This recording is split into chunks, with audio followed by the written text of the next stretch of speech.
Hi, this is निशान चौहान।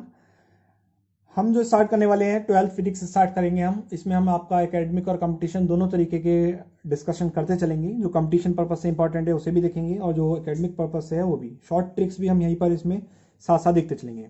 सबसे पहले मैं थोड़ा डिस्कस कर लेता हूँ एकेडमिक पर्पस से। एकेडमिक पर्पस से अगर हम देखें तो 12th फिजिक्स को आपने 4 पार्ट में डिवाइड कर रखा है। First is EMT, second optics, third modern physics and fourth is electronic devices. EMT 2 part में है, इलेक्ट्रोस्टैटिक और magnetostatics. Optics basically ray optics, wave optics. Modern physics में भी आपके 3 चैप्टर एग्जिस्ट करते हैं and the last one is electronic device. हम जो स्टार्ट करेंगे बेसिकली आपका चैप्टर 1 से स्टार्ट करेंगे। चैप्टर 1 है हमारा इलेक्ट्रिक चार्जेस एंड फील्ड्स। इसमें भी हम जो सबसे पहले टॉपिक पढ़ेंगे वो रहेगा हमारा इलेक्ट्रिक चार्ज। पर्टिकुलर टॉपिक खत्म होने के बाद जो भी उस टॉपिक से related competition based short trick होगी या कंपटीशन बेस्ड कुछ भी उस टॉपिक से रिलेटेड होगा तो वो हम यहीं पर डिस्कस करेंगे। ठीक है, तो हम स्टार्ट करते हैं इलेक्ट्रिक चार्ज से। सबसे पहले हम डेफिनेशन की बात करते हैं। Charge is a physical quantity. Charge is a physical quantity which causes electric force in matter. क्या मतलब हुआ इसका, ध्यान से समझेंगे।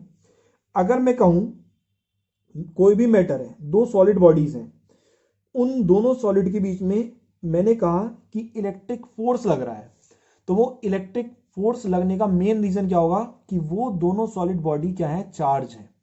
अब इस चीज की श्योरिटी कैसे करेंगे? तो होता क्या है, 2 चार्ज बॉडीज के बीच में या तो अट्रैक्शन हो सकता है या रिपल्शन हो सकता है। एक चीज दिमाग में बसा लीजिए, श्योरिटी जब भी होती है तो रिपल्शन से होती है। द रीजन इज, सपोज मैंने कहा एक बॉडी मेरे पास ये पेंसिल है और एक ये पेपर है, लेकिन जैसे मैं इस पेंसिल को ड्रॉप करता हूं तो ये पेपर पे ऊपर जाके गिर जाती है। यहां 2 चीजें हैं, क्या कहेंगे हम कि पेपर ने पेंसिल को अट्रैक्ट कर लिया, या फिर आपके जो दिमाग में चल रहा है क्या कि ग्रेविटी की वजह से वो नीचे की तरफ चली गई। मेरे दिमाग में क्या चल रहा है कि एक 2 मासिव ऑब्जेक्ट थे, दोनों मासिव ऑब्जेक्ट ने एक दूसरे को अट्रैक्ट करा और यहां पर क्या लग गया, ग्रेविटेशनल अट्रैक्शन फोर्स लग गया। अब अगर मैं कहूं कि ये पेंसिल पॉजिटिव चार्ज है, ये पेपर भी पॉजिटिवली चार्ज है, तो ये कभी भी एक दूसरे के कांटेक्ट में नहीं आएंगे क्योंकि इनके बीच में लगेगा रिपल्शन फोर्स। तो मतलब कहने का ये हुआ कि श्योरिटी कब हुई आपको चार्ज की, जब उनके बीच में रिपल्शन फोर्स एग्जिस्ट करा। पॉजिटिव होते अगर अगर अट्रैक्शन फोर्स तो ग्रेविटेशनल में भी एग्जिस्ट कर रहा है, जरूरी नहीं वो इलेक्ट्रिक में भी एग्जिस्ट करे। ठीक है, नाउ इसके बाद बात कर लेते हैं टाइप्स ऑफ चार्जेस की। 2 टाइप होते हैं आपका, एक पॉजिटिव चार्ज और एक निगेटिव चार्ज। अगर आप हायर स्टैंडर्ड की बुक देखें, कंपटीशन पर्पस से, आईआईटी पर्पस से जो बुक है आपकी concept of physics, concept of physics में एक लाइन लिखी हुई है, क्या, एससी वर्मा सर की जो है, आईआईटी कानपुर के जो है एससी वर्मा सर, तो उसमें एक लाइन लिखी हुई है कि जो आपका चार्ज है बेसिकली 3 टाइप्स के होते हैं, पॉजिटिव चार्ज, निगेटिव चार्ज और न्यूट्रल। लेकिन जो आपका थर्ड है न्यूट्रल, वो प्रैक्टिकली पॉसिबल क्या प्रैक्टिकली यूज नहीं किया जाता, इसलिए हम उसकी स्टडी भी नहीं करते हैं। ठीक है, इसके बाद बात करें चार्ज की जो यूनिट होती है, चार्ज की जो यूनिट होती है उसके बारे में बात कर लेते हैं। यहाँ पर ही चार्ज की यूनिट होती है आपकी कूलम। चार्ज की यूनिट क्या होती है, कूलम। नॉर्मली सी से हम रिप्रेजेंट करते हैं इसे हम, यूनिट। इसके अलावा चार्ज एक स्केलर क्वांटिटी है। क्या होती है scalar quantity? Those quantity which require only magnitude not direction are called scalar quantity. Now अगर मैं बात करूं चार्ज की 3 डिफरेंट स्टेट की, बहुत ध्यान से समझना, एकेडमिक पर्पज से भी और कंपटीशन पर्पज से भी, ये लाइन मोस्ट इंपॉर्टेंट है जो मैं बोलने जा रहा हूं। चार्ज के 3 कंडीशंस की बात करूं कि चार्ज रेस्ट में, चार्ज यूनिफॉर्म मोशन में और चार्ज एक्सलेट में। अगर मैंने बोला कि चार्ज रेस्ट में है तो याद रखेंगे वो हमेशा इलेक्ट्रिक फील्ड प्रोड्यूस कराएगा। मैंने बोला चार्ज रेस्ट में है, दैट मींस वो हमेशा क्या प्रोड्यूस कराएगा, इलेक्ट्रिक फील्ड प्रोड्यूस कराएगा। मैंने आपसे बोला कि चार्ज यूनिफॉर्म मोशन में है तो वो आपका इलेक्ट्रिक फील्ड भी प्रोड्यूस कराएगा और साथ साथ मैग्नेटिक फील्ड भी प्रोड्यूस कराएगा। मैंने बोला चार्ज यूनिफॉर्म मोशन में तो इलेक्ट्रिक फील्ड भी प्रोड्यूस कराएगा, साथ साथ मैग्नेटिक फील्ड भी। मैंने बोला चार्ज एक्सलेट कर रहा है तो उस सिचुएशन में इलेक्ट्रिक फील्ड भी, मैग्नेटिक फील्ड भी और इलेक्ट्रोमैग्नेटिक वेव्स भी प्रोड्यूस कराएगा। एकेडमिक पर्पज से ये लाइन इंपॉर्टेंट इसलिए है क्योंकि जो एकेडमिक पर्पज से आपकी फिजिक्स का फर्स्ट बुक का पार्ट है वो पूरा का पूरा यही डिफाइन कराएगा। पहला चैप्टर इलेक्ट्रिक फील्ड रिलेटेड, दूसरा चैप्टर इलेक्ट्रिक फील्ड और पोटेंशियल रिलेटेड, तीसरा चैप्टर चार्ज मोशन हो जाएगा लेकिन इलेक्ट्रिक फील्ड एग्जिस्ट करेगा तब भी, fourth fifth six chapter magnetic field exist करेगा। 7 चैप्टर जो आपका सर्किट बेस है वो डिफरेंट है, और 8 चैप्टर इलेक्ट्रोमैग्नेटिक वेव के नेम सही है। कंपटीशन पर्पज से याद रखेंगे, कंपटीशन में सीपीएमटी का एग्जाम होता था पहले, नीट से पहले, तो उसमें क्वेश्चन आया था कि a charge accelerated produce, first option is electric field only, second is magnetic field only, third electric field, magnetic field and electromagnetic wave, and fourth is none of these. तो option क्या हो जाएगा, अगर charge एक्सलेट कर रहा है तो वो इलेक्ट्रिक फील्ड भी, मैग्नेटिक फील्ड भी और इलेक्ट्रोमैग्नेटिक वेव भी। तो ये पर्टिकुलर जो आपकी टॉपिक्स हैं तीनों, ये आप कंपटीशन पर्पज से नोट करेंगे, इंपॉर्टेंट है। नाउ अगर मैं बात करूं इलेक्ट्रोमैग्नेटिक वेव की, तो ये कंपटीशन पर्पज से जो मैं बताने वाला हूं, एकेडमिक में जब इस चैप्टर को स्टडी करेंगे, चैप्टर 8 को, तभी बताएंगे, डिटेल में बात करेंगे। फिलहाल कंपटीशन पर्पज से एक लाइन याद रखें जरूर आप, गांधी जी का नाम तो सब नहीं सुना होगा, तो गांधी जी पर एक मीम्स बनाया हमने। मीम्स क्या, बेसिकली एक लाइन बनाई, Gandhi X-ray used widely in medical research. अब कुछ बुद्धिमानी व्यक्ति ये सोच रहे होंगे कि सर ने वाइडली की स्पेलिंग गलत लिख दी। सर ने वाइडली की स्पेलिंग इसलिए लिखी क्योंकि वाइडली से एक नया शब्द बनेगा। देखिए ध्यान से कैसे, गांधी जी का जी ए लो तो क्या बनेगा, gamma rays, X rays, U for UV rays, V I for visible rays, infrared rays, microwave और रेडियो वेव।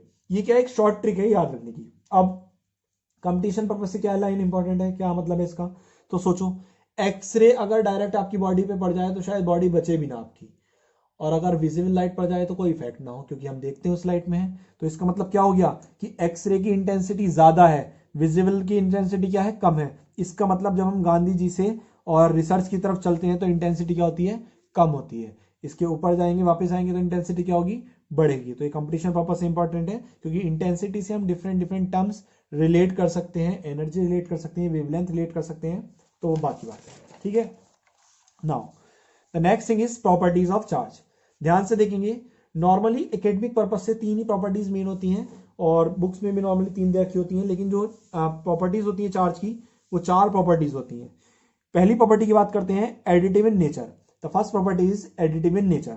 क्या है इस प्रॉपर्टी का मतलब, अगर मैं कहूं मेरे पास 3 चार्ज हैं, first is +2 microgram, second is -3 microgram, third is 6 microgram, तो उस सिचुएशन में जो नेट चार्ज होगा वो कितना होगा, Q1 + Q2 + Q3, that is +2 -3 और +6। इसे सॉल्व करेंगे तो कितना आ जाएगा ये आपका 5 माइक्रोकुलम, दैट इज +5 माइक्रोकुलम। क्या मतलब हुआ इसका, तो एडिटिव नेचर ये बताता है कि जब भी आपको इंडिविजुअल चार्ज गिवन हो तो आप कुछ नहीं करें, अपना दिमाग बिल्कुल ना लगाएं, सीधी सीधी उन्हें मैथमेटिकली मेथड में ऐड कर दें, एल्जेब्रिकली मेथड से ऐड कर दें। Second property is conservation of charge. मैं डेफिनेशन बोलता हूं, hope you write. Conservation of charge क्या बताता है हमें, charge neither be created nor be destroyed, it will transfer from one body to another body. Conservation शब्द आपने बहुत टाइम पहले सुना होगा, कंजर्वेशन ऑफ एनर्जीज, जो आप सभी को लाइन याद रहती है, energy neither be created nor be destroyed, transfer from one body to another body. Sanskrit में अगर बात करें तो नैनम छिंदन्ति शस्त्राणि, नैनम दहति पावका, न चैनम कलंदन्ति आपो न शोषयति मारुता। That is also example of conservation of charge. लेकिन हम फिजिक्स पढ़ रहे हैं फिलहाल, तो कंजर्वेशन ऑफ चार्ज और एनर्जी की बात करें तो एनर्जी हमें यहाँ नहीं देखना है, हमें यहाँ सिर्फ चार्ज देखना है। तो चार्ज के लिए हमने बोला neither be created nor be destroyed, transfer for one body to another body. इसके 2 एग्जाम्पल लिए हमने जो कंजर्वेशन ऑफ चार्ज को फॉलो करेंगे। The first example is sphere production. First is sphere production. क्या देखा हमने, गामा रेज फोटोन लिया जिसपे चार्ज कितना था हमारा, 0 था। जब ये डिसइंटीग्रेट हुआ तो डिसइंटीग्रेट ये इलेक्ट्रॉन में हुआ और एक पॉजिट्रॉन में हुआ। पॉजिट्रॉन क्या होता है, इलेक्ट्रॉन का एंटी पार्टिकल होता है। याद रखेंगे, नेचर में जितने भी फंडामेंटल पार्टिकल्स हैं उन सबका एंटी पार्टिकल एग्जिस्ट करता है। तो इलेक्ट्रॉन का एंटी पार्टिकल क्या हो गया, पॉजिट्रॉन।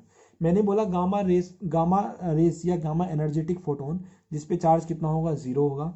इलेक्ट्रॉन पे चार्ज कितना होगा, -1 होगा। पॉजिट्रॉन पे कितना होगा, +1 होगा।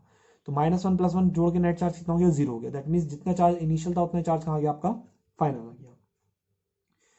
Second example is pair annihilation. अभी क्या कहा मैंने, इन इलेक्ट्रॉन और पॉजिट्रॉन को फिर से ले लिया, लेकिन अब मुझे 2 गामा रेज मिले। तो कारण क्या है, जब हम इन दोनों को ऐड करते हैं तो गामा रेज एनर्जी फोटोन जो मिलता है उसे ऑक्यूपाई करने के लिए या इन दोनों को ऐड करने के लिए एक एक्सटर्नल एनर्जी की जरूरत होती है, जो एक्सटर्नल एनर्जी हमें बाद में आउटकम मिल जाता है गामा रेज के साथ। फिर से देखिए, -1 चार्ज +1 चार्ज, नेट चार्ज 0 हो गया। यहां पर भी नेट चार्ज कितना हो गया, 0 हो गया। ये आपकी दूसरी प्रॉपर्टी थी। नाउ अब हम बात करते हैं किसकी, थर्ड प्रॉपर्टी की। थर्ड प्रॉपर्टी हमारी क्वांटाइजेशन ऑफ चार्ज। देखिए ध्यान समझेंगे, अभी हमने 2 प्रॉपर्टी देखी, दोनों की प्रॉपर्टी के नाम की बात करें तो पहली प्रॉपर्टी का नाम था एडिटिव इन नेचर और दूसरी प्रॉपर्टी का नाम था कंजर्वेशन ऑफ चार्ज। क्या देखा हमने दोनों में? शब्द बहुत आसान थे, एडिटिव समझ में आ गया, कंजर्वेशन समझ में आ गया। अब एक नया शब्द आया, quantization of charge. Competition purpose से मोस्ट इंपॉर्टेंट है क्वांटाइजेशन ऑफ चार्ज। देखिए यहां से फिजिक्स की खासियत है कि जब भी शब्द समझ में आए तो उन्हें ब्रेक कर लो। ब्रेक इन द सेंस संधि विच्छेद पढ़े होंगे आप सभी ने। तो मैं क्वांटाइजेशन को ब्रेक करता हूं, क्वांटा प्लस आयनाइजेशन। क्वांटा क्या होते हैं? आपके स्मॉल पैकेट्स ऑफ एनर्जी होते हैं। Ionization that means positive ion या फिर नेगेटिव आयन। अब एक बच्चे ने मुझसे कहा कि सर मेरे पास एक इलेक्ट्रॉन है। तो मैंने उसको बोला कि ठीक है बच्चे, आपके पास चार्ज है आपका ई। अभी उसने बोला दूसरे बच्चे ने कि मेरे पास 2 इलेक्ट्रॉन है। मैंने कहा ठीक है भाई, आपके पास 2 ही है। तीसरे मतलब 3 है, 3 इलेक्ट्रॉन, मैंने बोला 3 है। nth नंबर का जो स्टूडेंट था उसने बोला नहीं सर मेरे पास n इलेक्ट्रॉन है। तो मैंने बोला कि ठीक है भाई, आपके पास n इलेक्ट्रॉन है तो आपके पास जो चार्ज है वो Ne है। अभी एक बुद्धिमानी बच्चा खड़ा हुआ और उस बुद्धिमानी बच्चे ने बोला कि सर क्या सब बच्चे इलेक्ट्रॉन इलेक्ट्रॉन बोल रहे हैं कि मैं तो बोलूंगा कि मेरे पास तो एक प्रोटॉन है, या मैं कहूंगा कि मेरे पास एक पॉजिट्रॉन है जिसपे कैसा चार्ज होता है? पॉजिटिव। तो मैंने कहा परेशान होने की बिल्कुल बात नहीं, जितने भी इलेक्ट्रॉन वाले हैं वो सब माइनस साइन लगा लें, और जितने भी आपके प्रोटॉन पॉजिट्रॉन वाले हैं वो कैसा साइन लगा लें? प्लस साइन लगा लें। तो वहीं से हमारा फॉर्मूला ड्राइव हुआ। आप देख सकते हैं Q equal two plus minus NE, जहां n क्या होगा? आपका इंटीजर होगा, plus minus 1 plus minus 2 plus minus 3, कुछ भी इसकी वैल्यू हो सकती है। तो हमने क्या करा? चार्ज को छोटे छोटे पैकेट्स में डिवाइड कर दिया। जैसे क्वांटा का मीनिंग क्या होता था? Small packets of energy. ऐसे हमने चार्ज को क्या करा? स्मॉल पैकेट्स में डिवाइड कर दिया, 1 चार्ज 2 3 4 इस तरीके से n में। इसे याद रखने का एक और एग्जाम्पल है। आप सभी लोगों ने भुट्टे के बारे में सुना होगा। भुट्टा इंग्लिश में बोलते हैं इसे कॉर्न। तो उसके जो दाने होते हैं, हर दाने में एक एनर्जी होती है। तो सेम अगर मैं यहां बात करूं तो मैंने कहा कि आपको बोला कि भाई एक दाने पे चार्ज है E, और मैंने बोला कि सब दानों पे इक्वल चार्ज है और आप टोटल चार्ज निकालो भुट्टे का। तो आप क्या करेंगे? नंबर काउंट कर लेंगे जितने भी दाने होंगे और इसके एक चार्ज से मल्टीप्लाई कर देंगे। तो वही काम यहां पर हो रहा है। फोर्थ प्रॉपर्टी आपकी इनवेरियंस ऑफ चार्ज। क्या बताती है इनवेरियंस ऑफ चार्ज? ध्यान समझेंगे। इनवेरियंस ऑफ चार्ज बताती है कि अगर कोई ऑब्जेक्ट है, ये मैं सपोज करो ये पेन है, मैंने बोला इसके ऊपर चार्ज E है, तो ये रेस्ट में है तब भी इसके ऊपर चार्ज E होगा, और जब ये मोशन में रहेगा तब भी इसके ऊपर चार्ज कितना रहेगा? E रहेगा। यहां हमने लिया कि भाई रेस्ट में था तब भी चार्ज Q था और मोशन में तब भी चार्ज कितना है हमारा? Q है। तो ये प्रॉपर्टी कहलाती है इनवेरियंस ऑफ चार्ज। अब माइंड में बात आई कि इसमें तो कुछ नया है ही नहीं, तो नया क्या है वो समझिए। चार्ज इनवेरियंस शो करता है, लेकिन जो मास होता है वो इनवेरियंस शो नहीं करता। मास रेस्ट का डिफरेंट होता है, मास मोशन में डिफरेंट होता है। अगर मैं बात करूं दोनों में रिलेशन की बात करूं तो एक फॉर्मूला आता है आपका m equal M naught upon under root 1 minus V square upon C square, जहां m जो होता है आपका वो मास इन मोशन होता है, m नॉट जो होता है वो आपका रेस्ट मास होता है, v जो होता है आपका स्पीड ऑफ लाइट होती है, स्पीड ऑफ ऑब्जेक्ट होता है, और जो c होता है वो होती है आपका क्या? स्पीड ऑफ लाइट, जिसकी वैल्यू कितनी होती है आपकी? 3 इंटू 10⁻8 मीटर पर सेकेंड। तो ये बेसिक रहा आपका किस चीज का? ये बेसिक रहा आपका प्रॉपर्टीज ऑफ चार्ज का। क्या क्या डिस्कस करा हमने, एक बार फिर से देख लेते हैं। सबसे पहले हमने डेफिनेशन ऑफ चार्ज की बात करी। Charge is a physical quantity which causes electric force in matter. Types की बात करी, positive negative. Charge scalar quantity होती है। फिर उसके बाद में हमने किसकी बात करी थी? फिर उसके बाद हमने देखा था क्या? चार्ज की 3 कंडीशंस, रेस्ट में, यूनिफॉर्म मोशन में और एक्सलेशन में। रेस्ट में होगा तो केवल इलेक्ट्रिक फील्ड प्रोड्यूस कराएगा, यूनिफॉर्म मोशन में होगा तो इलेक्ट्रिक फील्ड के साथ साथ मैग्नेटिक फील्ड प्रोड्यूस कराएगा, और एक्सलेट करेगा तो इलेक्ट्रिक फील्ड, मैग्नेटिक फील्ड और इलेक्ट्रोमैग्नेटिक इंडक्शन वेव तीनों चीजों को शो करेगा। इसके लिए एक लाइन याद रखा है मैंने इलेक्ट्रोमैग्नेटिक के लिए, Gandhi X-ray use widely in medical research. इसके बाद हमने बात करी क्या? प्रॉपर्टीज ऑफ चार्ज की। फर्स्ट प्रॉपर्टी हमारी additive in nature, second property हमारी कंजर्वेशन ऑफ चार्ज। फर्स्ट में क्या बोला? सीधे सीधे ऐड कर दो। सेकंड ने क्या बोला? neither be created nor be destroyed, transfer from one body to another body। Third property हमारी क्वांटाइजेशन ऑफ चार्ज। इसने क्या बोला? सीधे सीधे स्मॉल स्मॉल पैकेट्स में चार्ज को डिवाइड कर दो। फॉर्मूला बन के आया Q equal two plus minus NE। Important formula है कंपटीशन पर्पज से भी और एकेडमिक पर्पज से भी। n क्या है? आपका इंटीजर है जिसकी value plus minus 1 plus minus 2 plus minus 3 होती है। And the fourth one is invariance of charge. जितना चार्ज रेस्ट में होता है उतना चार्ज किसमें होता है? मोशन में होता है, लेकिन मास इनवेरियंस शो नहीं करता। रेस्ट का मास, मोशन के मास अलग अलग होता है। फॉर्मूला क्या होता है? m equal to M naught upon under root 1 minus V square upon C square, जहां v स्पीड ऑफ लाइट होती है, sorry v speed of object होता है और c क्या होती है? स्पीड ऑफ लाइट, जिसकी वैल्यू होती है 3 इंटू 10⁻8 मीटर पर सेकेंड। होप आप सबको वीडियो पसंद आई होगी। हमारी वीडियो को लाइक करें, शेयर करें और चैनल को सब्सक्राइब करना ना भूलें। घर पर रहें, सुरक्षित रहें। धन्यवाद।